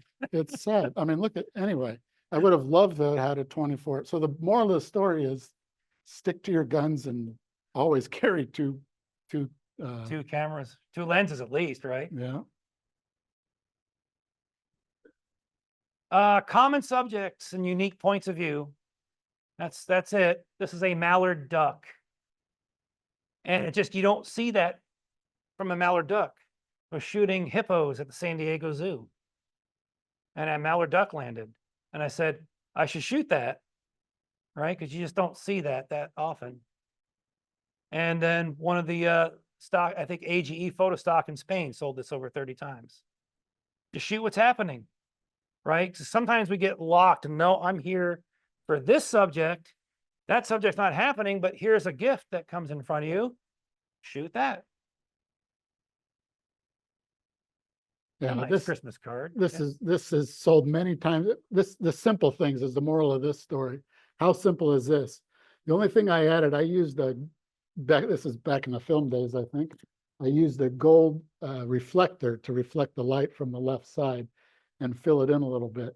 But it's just a simple thing. This is mountain ash berry Yeah. and a spruce tree in our backyard. Did you put the frost on it or Frost came with it. came with it? Yeah. All right. Pretty good. Yeah, Photo District News, they had photo contest, was the first place winner. How many times you wander around Denali, you see caribou, the mountain socked in. You see the mountain, there's no wildlife around. It's just persistence and timing. Just people say, well, you got really lucky. He said, that's funny. The harder I work, the luckier I seem to get. I'm out there all the time, right? Sleeping 3 or 4 hours a day, living on ramen noodles and Doritos and Diet Coke, and you just keep hammering the road till it all comes into place. It's nice to have friends with airplanes. Yeah. You notice a theme to my photography? So this was one of those shots I was always wanting to do. So I'm in a Super Cub trying to pedal faster to keep up with this 185 and or 180. And this is up by Talkeetna. We had scouted the location beforehand.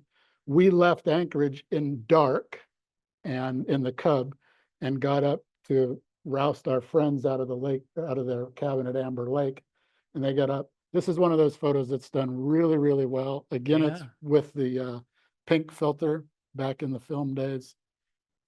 And then this was, I wanted to recreate this shot, just do it differently with a different plane, different color, do something different. And then we had forest fires that morning. We got up early before dark or before light.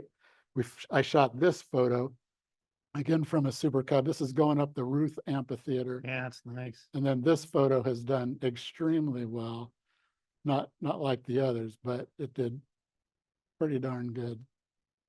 Take the door off for you for that shot, or just the window open? It was a Super Cub, so we just slid the window. I'm shooting on the left side, so the only thing that happens there is the door or the window slides open. But I'm almost always trying to shoot with the door off or the door up or some such. So I'm shooting with just air. Again, this is just like finding a different place that most photographers don't go to. So this was one of my favorite talent who had a job and worked all day, and that at 7 p.m. decided to stay up till midnight while we huffed it up Bird Ridge. And Bird Ridge is kind of a tough hike, but you don't find a lot of photographers with tripods up there. This is 10:30 at night in June, like minutes before the sun disappeared behind the mountain. Just beautiful conditions. Notice Again- the separation with the head. I mean, that's close. Yeah, Works. yeah, I planned that. I did. I'm serious. I also planned the colors too. I like to have my talent dressed in something that echoes in the natural landscape. I don't. Yeah. I just have more yellow Oil or on it. red. So that ended up being a Alaska State Vacation cover. Visit Anchorage has used that a lot. And even yeah, up there with Lori at a different time, just one of my favorite places to be. My knees hate it, honestly. It's a tough hike. I'd rather go up it 1,000 times and come down it twice. Look at that.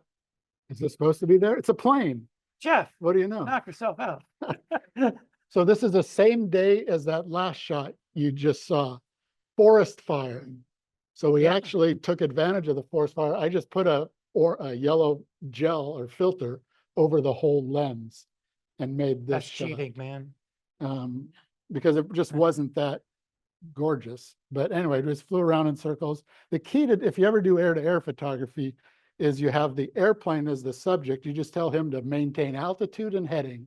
And then you, as the photographer in the plane, you go jump. up or down, forward or back, and try to get the plane in the exact position. How does the Otherwise, plane you're, go back? you just let off the throttle. Otherwise, you're just chasing your tail if you ask the subject to go up a little higher or a little lower. So you just move yourself. Anyway, this one was published. This was way back in 2005, I think. Yeah, I can't read it from here. Remember the yellow pages? Most people in here do, not, some don't. Anybody have questions? We really thought this was going to be.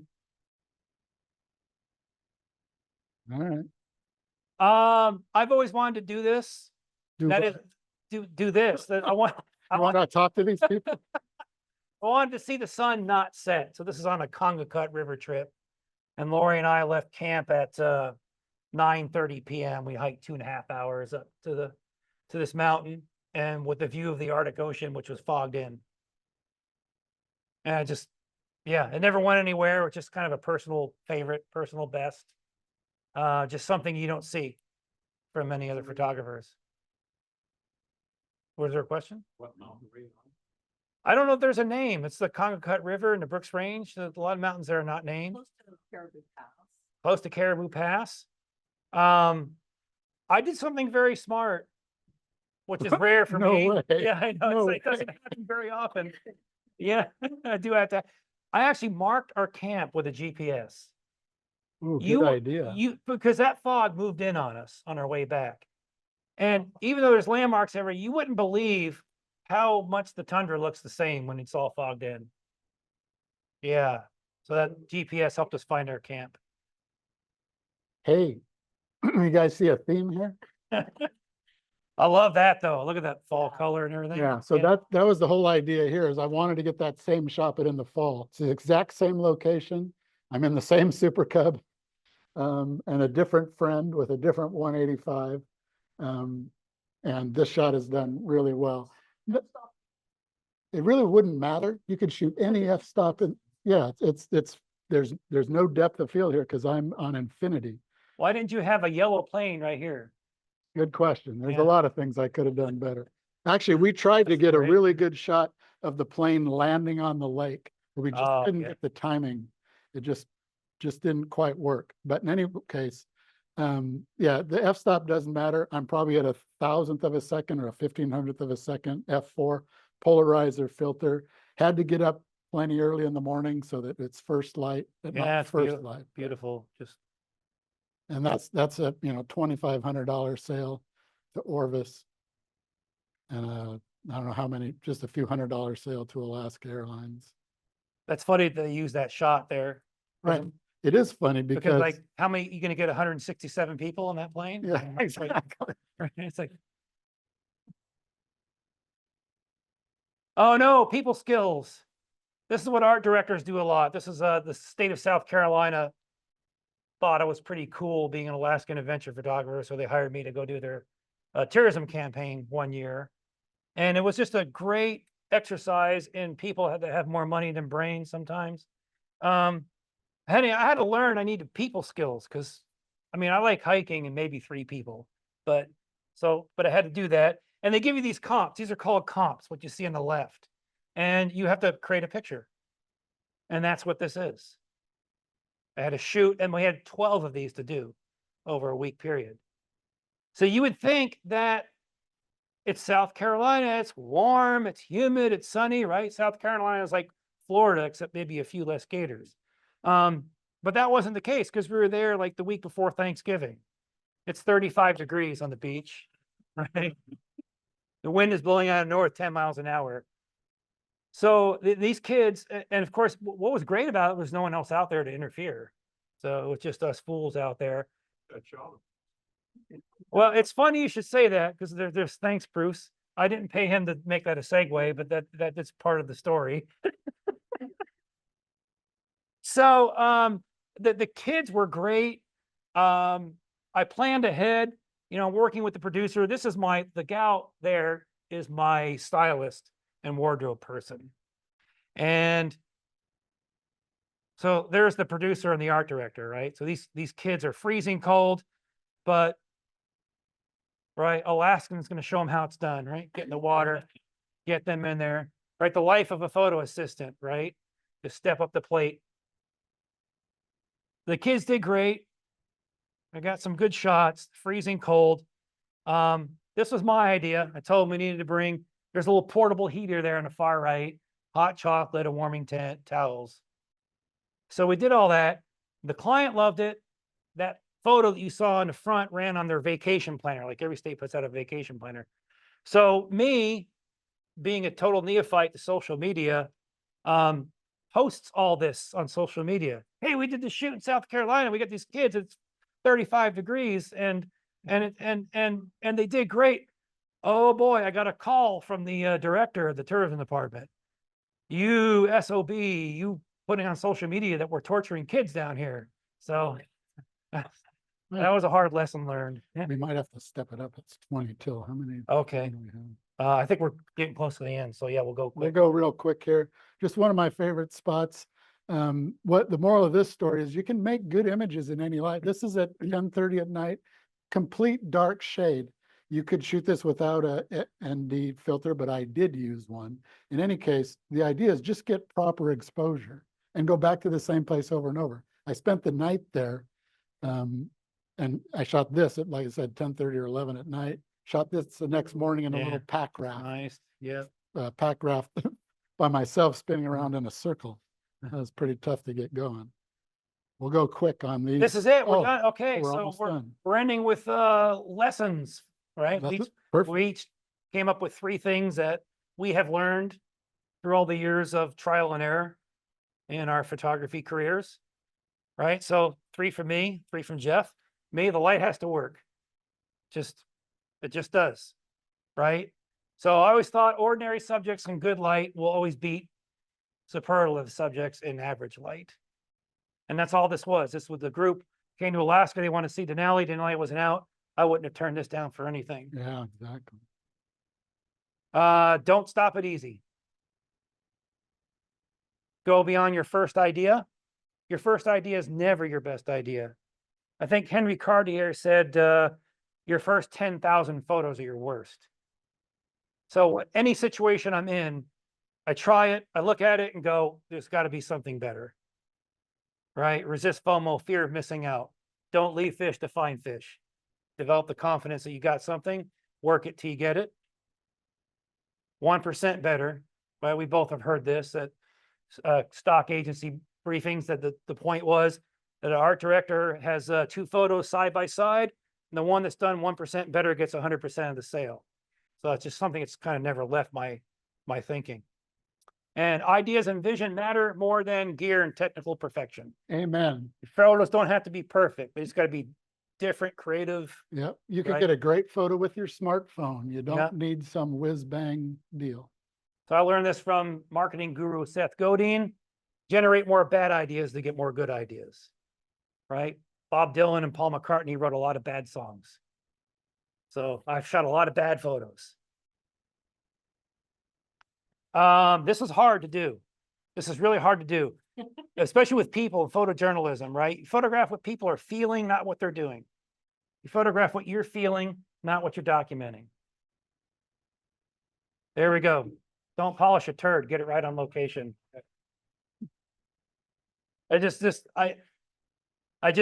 It drives me crazy. Oh, don't worry about it. I got Topaz. I can focus stack. I can HDR. Oh, drives me crazy. Topaz is not a miracle cure. Get it right. Get it yeah, right on the field. I agree. Oh, Uh. where'd you find that photo?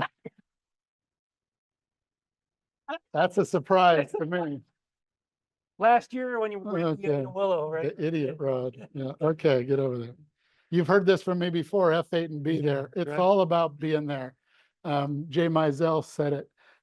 If you go out there and shoot pictures, you'll find something. You just have to be out there. So the F8 part, it doesn't matter whether you're shooting at F8 or F4 or F11, honestly.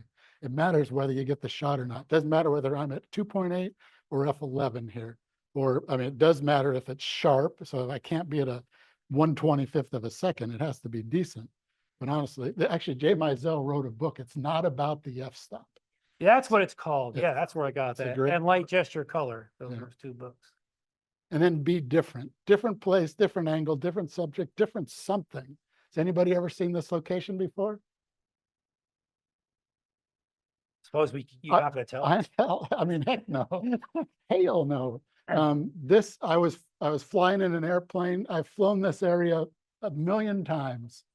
And then one day, pilot friend of mine, another pilot friend, we're flying just slightly different course. And I see this and I go, can you circle around? He circles around and said, we got to come back here. Can only land here with a helicopter. So I came Nice. back at good light with a helicopter. Anyway, be different. So something has to be different about the photo. To me, this is just a little bit different. It's a longer exposure. You got there we go. Oh, there we go. And then get educated. Back to what I said earlier, read the manual. Yeah, you got bullet points. There we go. Read the instruction book, watch how-to videos. Like I need to know how Mike has his camera set up for focusing. I watched a great video a year ago about someone else who has their Canon R5 set up just right for autofocus. It's important. I don't know all that stuff. I take pictures for a living and attend a workshop. I've done a lot of workshops, and some clients come to me or Mike probably because of where we're at. I'd say 90% of them come because we're in Alaska. So it's a cakewalk to have clients. But then many of them come up and they don't know the first thing about photography, but when they learn just a couple tricks or a couple things from me, when I see the light bulb go off, I'm so happy that they've learned something about it. So attend a workshop and you'll learn something. Hopefully you'll learn something here tonight. If you didn't, we failed, but I think you got one more, I think. I have one more. Oh, yeah. Ask questions, please. Ask a question, would you? What do you know? I have one for you. Yeah. Oh, there. You tend Oh, to shoot more in shutter priority or aperture? I tend to shoot more in manual with, well, it depends. Landscapes, I'll shoot in aperture priority. Wildlife, I'll shoot in manual on auto ISO. And then I'm just picking my shutter speed and my f-stop. And then fake it till you make it. I've been full-time self-employed since 1982 as a photographer. I'm still waiting to wake up that I'm getting paid to do this stuff. I am just so blessed. I just can't believe it. So I can. by the grace of God only. I go can't up. believe it. Yeah, good at Thank what you guys do. so much. That's it. Some of your apps that you use, what apps do you use for like light? And you mentioned Gaia, so you can use Gaia to mark location. Right. Sunseeker, I use Sunseeker for a basic sunrise sunset app that's GPS enabled. And then being a former meteorologist, I live and die on windy, right? Yeah, you've taken my class, right? So you know, and that saved so many shoots. Your windy app, you use the premium version? Yes. Yeah. Oh, I'd like to tell you guys one thing. Look up, if you guys want to know some other things about location and lighting, look at the latest photo ephemeris. But it can be over your head. I agree. Yeah. Photo ephemeris, the desktop version, they just came out with a way to figure out what the weather's going to be good in your particular location. There's other apps like that too. I'm not fortunate enough to be a meteorologist. I can't figure out even the windy app. I'm just saying photo ephemeris has a new. So he calls me. I didn't want to, yeah. Yeah, that's all right. I, No, no, it's good. no, I mean, it's fine. I do. I pay Mike to give me advice on when to go. So No, that's in Colorado. I like this one the best. There you go. Yeah, I like that one the best. Okay. Well, I thank everybody for coming. We went longer than we thought. I think they have, Questions, people? You're welcome. Are we picking numbers? Oh, Yeah, we have time to pick numbers, but we don't have time for member slides tonight, so. Okay. You don't have time. Huh?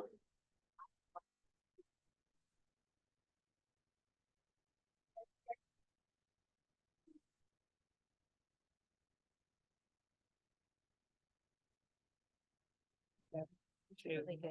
A great presenter, both of you. Thank you. I was looking for my computer. I'm not great at finding my stuff. Have to get everything. Yeah. She's probably has it buried underneath there. So Kathy, are we done? You're taking over? Doesn't seem like we have any questions. The drawing and then we're done. Okay. So, because we don't have time Yeah, for member fine. slides. Yes, yes. So, Was it? Good. Oh, thank you. I did that last time. one of you guys can draw those because I can't read them. Who has the number that ends 616? Paige Spencer. Yay. Oh my goodness. 6-1. So- What'd you win? Who's got? Oh, I guess it's that workshop this summer. The free one, yes. So Corey, do you have the books? Yeah, no, for the prizes for tonight. They're right there. I can't. Yeah, right in front of you.